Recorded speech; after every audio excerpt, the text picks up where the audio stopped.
बिस्मिल्लाहिर्रहमानिर्रहीम। Data entry के साथ साथ ऑटोमेटिक डेटा सॉर्ट आउट होता रहे हमारा, यानी ए से आने वाले नाम कैटेगरी वाइज असेंडिंग ऑर्डर में आ जाए। अब अगर हमें टैक्स से करना है तो टैक्स नंबर से करना है, वैल्यू से, यानी सबसे बड़ी वैल्यू ऊपर आए फिर बॉटम वैल्यू नीचे, या फिर कोई डेट लिखी हुई कि न्यूएस्ट डेट ऊपर आनी चाहिए और ओल्ड डेट नीचे आनी चाहिए डेटा एंट्री के साथ, या एडिट करने के साथ ही जो है सेल में ऑटोमेटिक ऑल कॉलम में चेंजेस हो जाए।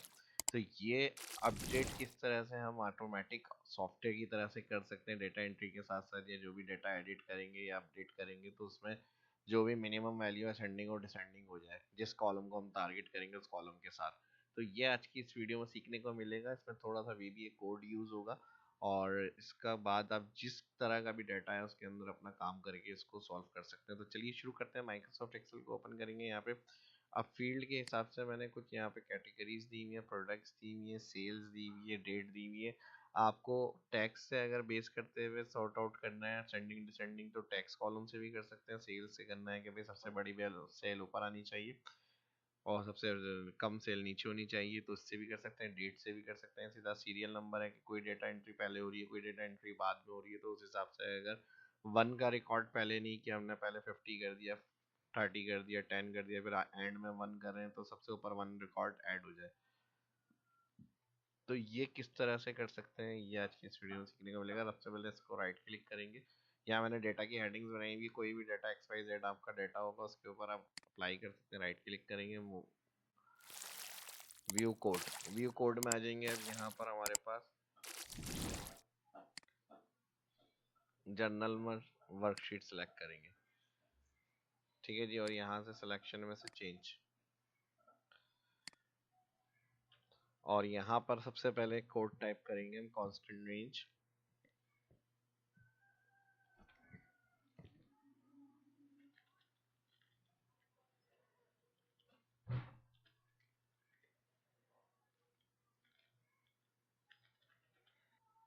S string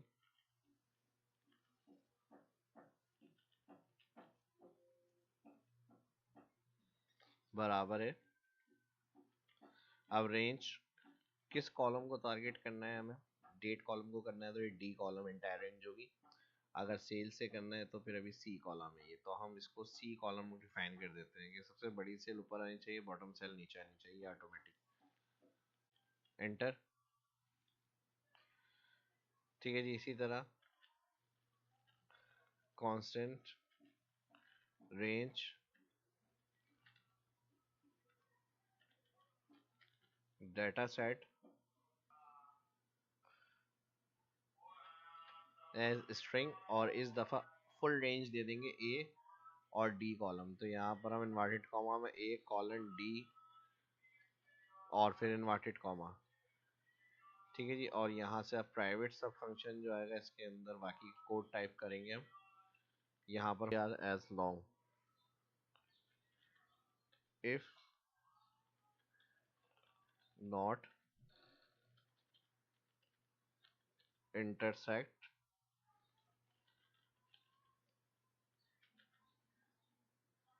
target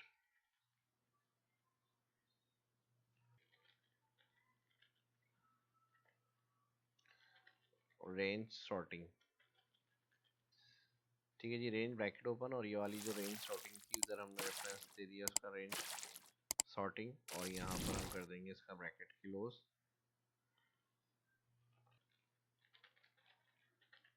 is nothing then TGR column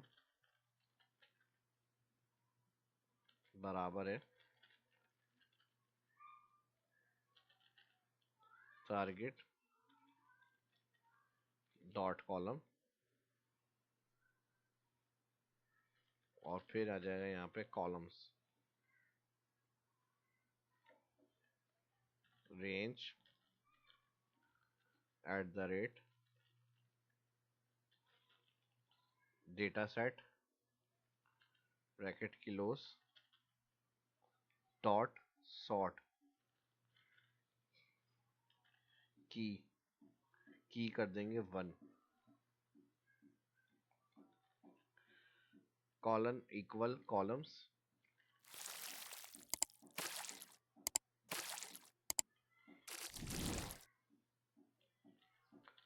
TGR calls और bracket close, comma, space, underscore. इसके साथ आ जाएगा order,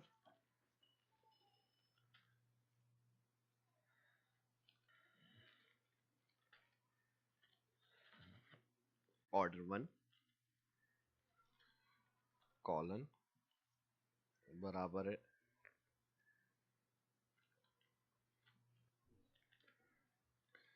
Excel ascending dot header colon equal Excel yes, comma space at the rate,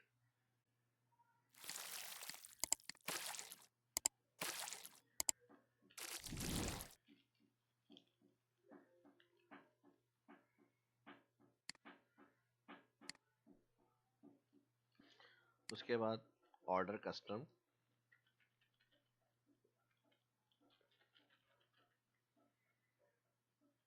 बराबर है colon equal 1 comma match case colon equal false, comma space at the rate, और last में आ जाएगा orientation.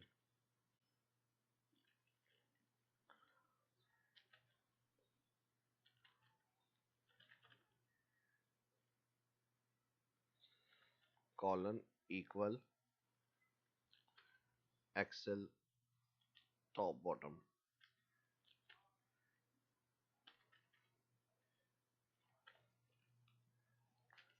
उसके साथ एंड इफ।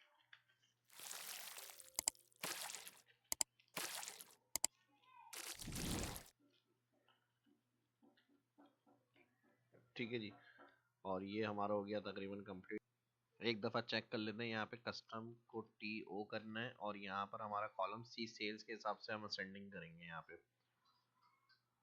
और sales को अगर हमें नहीं यूज़ करना, हमें डेट के हिसाब से करना है कि ऑटोमेटिक डेट अरेंज हो जाए, जो नियरेस्ट डेट हो असेंडिंग ऑर्डर में इस तरह से ऐड हो जाए, तो यहाँ पे रेफरेंस D दे देंगे हम। या फिर अगर आपका कोड है तो कोड की मदद से भी आप इसको कर सकते हैं यूज़।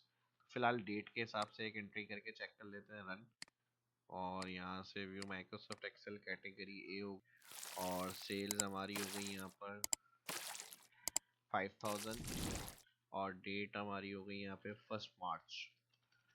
अब इस तरह की अगर हम डेटा एंट्री कर रहे हैं और कैटेगरी ए हो गई यहाँ पर, और इसी की तरह हमारी ये अमाउंट आ गई 4500, डेट हमने ये दे दी 15 Feb। तो अब ये ऑटो अरेंज हो जानी चाहिए अगर हमारा कोड सही है। ऊपर आ गया डेटा, ठीक है जी। अब इस तरह अगर काफ़ी डेटा एंट्री हम कर चुके हैं और सेल्स हमें अभी बाद में अरेंज करनी है, कहीं वैल्यू चेंज करनी है, कम कहीं ज़्यादा, तो डेट के हिसाब से भी समझ लिया हमने। सेल्स के हिसाब से देख लेते हैं एग्जाम्पल को। अब सोर्स हमें चेंज करनी पड़ेगी C कॉलम, तो D की जगह हमारा C ऐड हो जाएगा यहाँ पे।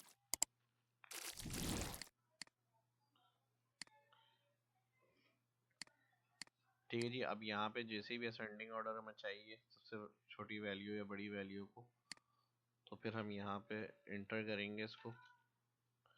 जैसे ही एंट्री करेंगे देखें मिनिमम वैल्यू से बॉटम, टॉप टू बॉटम जो होगी वो बॉटम टू टॉप, तो इस तरह से आ जाएगी हमारी अरेंज होकर ऑटोमेटिक। और इसी तरह अगर हम इसको डिसेंडिंग ऑर्डर करेंगे, यहाँ से असेंडिंग की जगह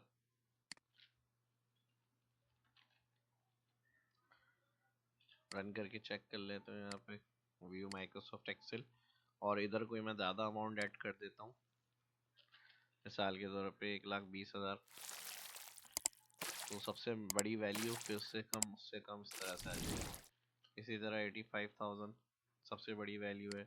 इसी तरह मैं कम कर लेता हूँ 22,000 या 2,000, तो जो सबसे बड़ी वैल्यू होगी इस तरह से अरेंज हो जाएगी। तो डेटा एंट्री के बाद या फिर ऑलरेडी डेटा एंट्री करी हुई उसमें भी अप्लाई कर सकते हैं। शुरू में अगर ब्लैंक फॉर्मेट में बना कर रखेंगे तो साथ साथ डेटा एंट्री के जो नंबर स्पेसिफिक ऐड करेंगे उसके साथ साथ वो अरेंज होता रहेगा। इसकी एक और एग्जांपल भी हम देख लेते हैं ताकि सारी चीज़ें क्लियर हो जाए। वीडियो अच्छी लगे लाइक ज़रूर कर दिएगा और शेयर भी करिएगा। अब यहाँ पर अगर हम कोड या सीरियल या कोई और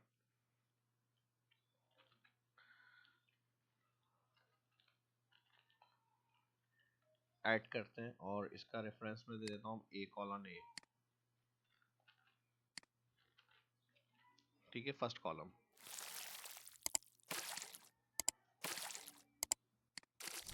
अब जैसे ही कोई नंबर पहले आ रहा है कोई बाद में आ रहा है तो खुद ब खुद अरेंज होना चाहिए हमारे पास।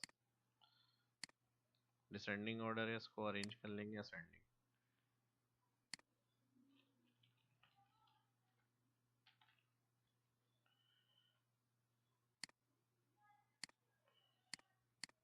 ठीक है, जब कोई मिनिमम वैल्यू आएगी तो ऑटोमेटिक ऊपर आ जाएगी। उसके साथ आप बाकी जो डेटा एंट्री करनी है अपनी कंटिन्यू कर सकते हैं।